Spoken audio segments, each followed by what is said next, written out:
Baik, bismillahirrahmanirrahim. Assalamualaikum warahmatullahi wabarakatuh. Selamat bertemu lagi di pembelajaran fisika tentang konsep gelombang. Nah, seperti sebelumnya, kita sudah mempelajari tentang sifat-sifat gelombang, yaitu pemantulan, pembiasan, polarisasi, interferensi, dan difraksi. Nah, seperti kita ketahui bahwa gelombang itu dibagi tiga bagian berdasarkan medium, yaitu gelombang mekanik dan gelombang elektromagnetik. Kemudian berdasarkan arah getarnya, terdiri dari gelombang transversal dan gelombang longitudinal. Kemudian berdasarkan amplitudenya adalah terdiri atas gelombang stasioner dan gelombang berjalan. Kita akan memasuki tentang gelombang berjalan. Nah, seperti kita pernah pelajari, yaitu tentang getaran, ya, di mana getaran itu adalah gerak bolak-balik di sekitar titik keseimbangan. Nah, dalam suatu getaran itu ada persamaan yang dapat ditulis dengan simpangan sama dengan amplitudo kali sinus eh, omega t, ya, di mana omega itu adalah frekuensi sudut dan t adalah waktu. Atau kita buat menjadi Y sama dengan amplitudo kali sinus pi dari sudut AC-nya. Terus ingat bahwa besaran-besaran ini bahwa Y adalah simpangan, amplitudo, omega adalah frekuensi sudut, T-nya adalah waktu, dan perlu diingat ketika belajar di gerak melingkar, nah, omega itu sama dengan 2V kali frekuensi atau 2V per periode, ya. Kita masuk ke gelombang berjalan, bukan berjajan, ya, berjalan. Berjalan. Gelombang berjalan adalah gelombang yang amplitudenya tetap. Nah, adapun persamaan gelombang berjalan itu secara umum adalah Y sama dengan plus minus A sin omega T min plus KX. Nah, apa artinya plus dan min, ya? Nanti kita bahas. Nah, karena kita di sini bahwa simpangan sama dengan amplitudo kali sinus sudut fase, ya, di mana sudut fasenya terdiri dari frekuensi sudut kali waktu, minus plus bilangan gelombang kali sumbu horizontal, maka kita dari persamaan frekuensi sudut itu adalah 2pi per periode, sehingga ini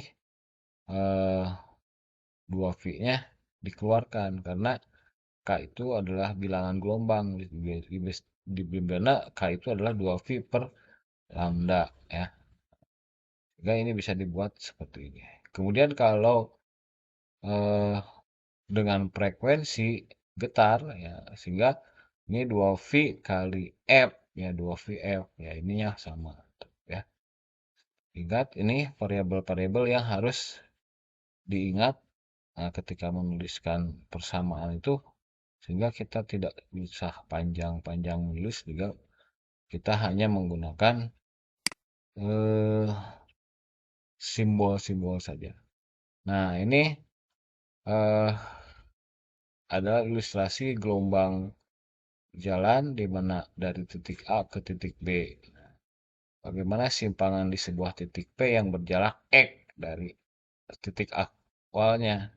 Maka kita menuliskan dalam persamaan simpangan di titik P itu sama dengan amplitudo sinus frekuensi sudut kali waktu dikurangi dengan bilangan gelombang kali sumbu horizontalnya.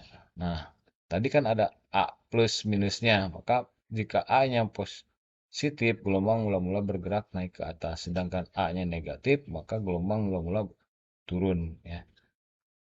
Ini kan yang naik seperti ini adalah kalau misalkan kebalik ke bawah dulu, maka itu negatif. Nah, kalau K-nya positif, ya, nah, maka dia merambat ke sini. Misalnya gelombang pantul. Sedangkan kalau K-nya negatif, dia merambat ke sebelah kanan. Nah, untuk memudahkan, selanjutnya, ya, bahwa ingat di mana kecepatan getar itu dan percepatan getarnya. Kita ingat bahwa persamaan umum yang tadi untuk persamaan gelombang itu adalah simpangan sama dengan amplitudo sinus kali sudut fase, di mana sudut fase adalah frekuensi sudut kali waktu dikurangi dengan bilangan gelombang kali sumbu horizontalnya. Nah, kecepatan getar, karena kita sudah pernah belajar tentang gerak ya, bahwa kecepatan itu merupakan turunan dari posisi, sehingga di kecepatan getar ini juga kita akan menurunkan dari persamaan simpangan, yaitu turunan dari A sin omega T min kx itu diturunkan terhadap waktu. Nah, karena A ini sebagai konstanta, maka ditulis ulang. Nah, baru ini karena diferensialnya diferensial bersarang, maka kita turunkan karena terhadap waktu yang ada unsur waktunya, sehingga sinus, nah, turunan dari sinus adalah cos. Nah, sementara dari omega t-nya adalah omega, turunan dari, karena t pangkat 1 dikurangi 1 adalah 0, t pangkat 01 kali omega ya omega, maka di sini masukkan ke sini. Nah, turunan dari sinusnya, dan maka dari turunan sinus dari sudut fase, maka hasilnya kosinus sudut fase kan. Sehingga didapat kecepatan itu sama dengan A omega cos ya. Kemudian percepatan getar. Atau perlu diingat bahwa ada kecepatan getar, ada kecepatan rambat. Kalau kecepatan rambat kan frekuensi kali panjang gelombang, atau panjang gelombang dibagi periode ya. Atau kalau dari sini adalah eh, frekuensi sudut dibagi dengan bilangan gelombang. Nah, begitupun dengan percepatan. Percepatan itu adalah turunan dari kecepatan, sehingga kecepatannya sudah diperoleh, persamaannya itu A omega cos omega tamin kx, maka kalau diturunkan, nah, kita turunkan ini, ditulis ulang sebagai konstanta. Nah, turunan dari cos sudut fase adalah minus sudut fasenya. Kemudian karena ada di dalamnya mengandung unsur T, maka ini harus diturunkan. Turunan dari omega T adalah omega. Sehingga omega kali omega, tadi kan omega kali omega jadi omega kuadrat. Nah, ternyata hasilnya bahwa percepatan di suatu titik itu menghasilkan seperti ini. Nah, kalau kita lihat ini dengan ini sama kan ya, sehingga percepatan sudutnya kita bisa menuliskan minus omega kuadrat kali simpangan. Nah, untuk lebih menguasainya, kita lanjut ya. Sudut fase. Sudut fase adalah sudut yang menunjukkan eh, apa dari persamaan itu, ya, terdiri dari omega T min kx ya. Kemudian fase gelombangnya adalah ini, kalau V-nya dikeluarkan, ini adalah sebagai fase gelombang selisih dari perbandingan waktu dengan periode dan X terhadap panjang gelombang, atau theta dibagi dengan 2V. Beda fase itu adalah selisih antara fase satu dengan fase yang lainnya. Misalkan ada titik 2 A dan B ya. Kita masukkan fase akhir dikurangi fase awal. Karena di sini adalah negatif, sini negatif, negatif kali negatif adalah positif, sehingga posisi A dikurangi posisi B dibagi dengan panjang gelombang, itulah beda fase. Kita coba ya, itu contoh soal. Diketahui sebuah gelombang berjalan dengan persamaan Y sama dengan 0,04 sin 12 Vt min 8 X meter. Artinya jaraknya X dan Y dalam meter dan waktu T dalam sekon. Tentukanlah amplitude gelombang, arah lambat gelombang, frekuensi dan periode gelombang, bilangan gelombang, panjang gelombang, kecepatan gelombang, simpangan di X 20 cm dan T 10 sekon. Nah, grafik simpangannya seperti apa ya? Nah, untuk solusi yang ke-1, kedua, dan ketiga, yaitu pertama adalah amplitudo. Ya, di sini kita lihat bahwa Y sama dengan 0,04 sin 12 pi min 8 X. Kita bandingkan dengan persamaan umum gelombangnya. Berarti ini A ya, ini A-nya A, ini adalah omeganya 12 pi, kemudian K-nya adalah 8 pi. Oh, ini sorry. Eh, lewat ya, maaf. Oke, jadi kita mau mencari tadi pertanyaan-pertanyaan mulai dari amplitudo gelombang ya. Nah, dari persamaan umum dengan persamaan yang diketahui, kita membandingkan sehingga kita memperoleh amplitudenya adalah 0,04 kan dalam meter ya meter satu. Karena koefisien K bernilai negatif ya, K tadi bahwa kalau K-nya bergeser ke kiri, kalau K-nya negatif bergeser ke arah lambat dari persamaan gelombang ini adalah ke arah kanan. Kemudian yang ketiga adalah frekuensi dan periode getar atau periode gelombangnya. Kita melihat dari persamaan ini tadi ketahui omeganya itu adalah 2 pi. Sedangkan omega itu adalah atau frekuensi itu adalah frekuensi getar kali dengan eh, dibagi dengan 2 pi sehingga frekuensi getarnya itu adalah omega per 2 pi. 12 pi dibagi 2 pi sama dengan 6 Hz ya. Sedangkan periodenya itu 2 pi per omega.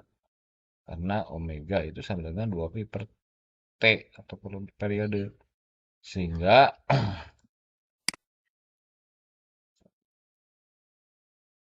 di periode itu bisa juga diambil dengan periode 1 per frekuensi. Karena frekuensinya 6 Hz, maka periodenya 1/6 sekon. Ya. Oke, itu ya solusi 1, 2, dan 3. Selanjutnya adalah solusi untuk 4 dan 5 dan 6.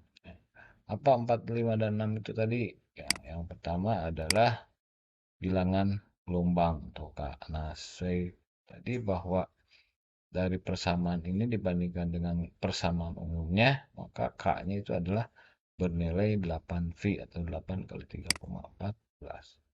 Sedangkan panjang gelombang itu adalah 2pi dibagi bilangan gelombang. Panjang gelombangnya sehingga 2pi dibagi 8pi adalah 1/4 meter atau 0,25 meter atau 25 cm. Yang keempat adalah cepat rambat. Cepat rambat itu adalah apa? Ya, frekuensi kali. Cepat rambat itu bisa diambil dari eh, frekuensi sudut ya dibagi dengan bilangan gelombang. Frekuensi sudutnya kan ada 12 pi, sedangkan bilangan gelombangnya adalah 8 pi sehingga cepat rambatnya cepat rambat itu 1,5 meter per sekon. Atau dengan cara lain adalah eh, mengalihkan panjang gelombang dengan frekuensinya. Panjang gelombangnya itu 0,25 meter, sedangkan frekuensinya yang dari nomor 5 dan 6 itu kita peroleh 6 Hz sehingga eh, kecepatan lambatnya adalah 1,5 meter per sekon atau panjang gelombang dibagi dengan periode. Panjang gelombangnya itu 1/4, periodenya 1/6 ya atau 1 per frekuensi sehingga diperoleh 6/4 atau sama ya. Jadi boleh menggunakan ini panjang gelombang kali frekuensi atau panjang gelombang dibagi periode ya rundingan. Oke, selanjutnya itu solusi nomor 7 yang ditanyakan adalah kesimpangan gelombang untuk X-nya 0,20 cm atau 0,2 meter dan waktunya 10 sekon. Nah, kita tinggal memasukkan kebersamaan ini dari nilai-nilai yang diketahui. X-nya masukkan ke variabel X, T-nya masukkan ke variabel T. Ya. Sehingga karena T10 tinggal memasukkan ke sini, kemudian X-nya adalah 0,2 masukkan ke situ. Sehingga diperoleh 120. Ini sudut pasenya 120 dikurangi dengan 1,6 pi. Ya. Diperoleh 118,4 pi radian. Ya. Karena dalam pi radian, nah, satu radian itu adalah satu pi radian itu 180 derajat. Tinggal mengalihkan ke sini. Diperoleh 21.312 derajat. Nah, ingat yang namanya derajat suatu sudut itu ya kalau satu ya paling kan pi atau kita gunakan dengan dibagi 360 ya. Tinggal sisanya. Nah, sisanya adalah 72. Jadi nilai 21.312 derajat itu sama dengan 72 derajat. Nah, sinus 72 derajat itu adalah 0,951 kalikan dengan amplitudonya sehingga diperoleh 0,38. Sehingga pada posisi 20 cm dari titik awal dengan waktu 10 sekon, simpangannya adalah 3,8 cm atau 0,38 meter. Nah, akan kelihatan itu ketika kita melihat menggunakan grafik. Nah, tinggal solusinya grafik di video selanjutnya.